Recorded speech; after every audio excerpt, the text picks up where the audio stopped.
So tell me from April of 2019 to now, what has changed? The sleeping pattern has changed. Back in 19, I was able to sleep, and even though I wake myself up, I would tend to go back to sleep. Since that time now, I can't sleep. I stay up. I probably get an hour most at night. At one point, because of the sleeping disorder, I would sleep and then I tend to snore, and then all of a sudden that wakes me up. But now I can't even get to sleep. So that's the only, and because of that now, that has affected my high blood pressure. So therefore, I had to increase the dosage of the medication for my pressure because I'm not getting enough rest.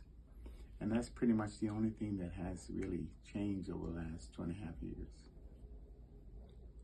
Right, of not getting treated. Yeah. And the sleeping disorder becomes worsened. Okay.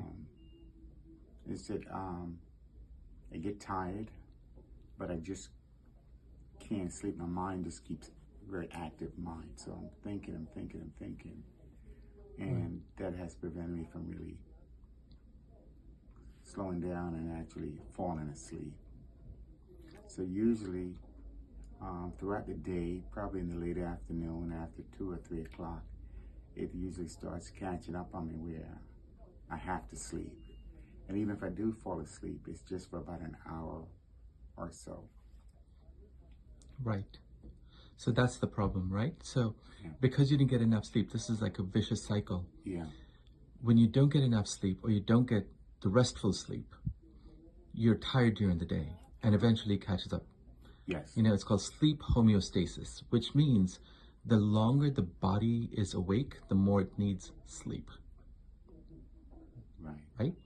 So you taking a nap for about an hour or so at 2 to 3 in the morning, in the afternoon, kind of resets your body.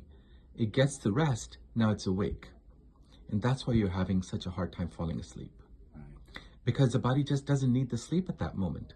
So when you wake up at 4 in the afternoon after an hour or so nap, the body looks at that as your 7 o'clock in the morning. Correct.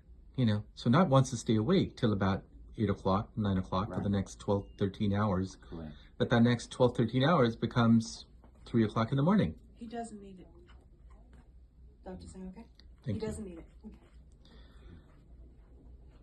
Okay. So that's the problem. So the part of the problem you're not falling asleep or not being able to fall asleep is because you're taking such a long nap. And the problem of you taking a nap is, which is so needed for you to function, is because you didn't get the sleep the night before. Right, correct. So this is a problem that has to be solved as well in conjunction with this. Okay? So, good.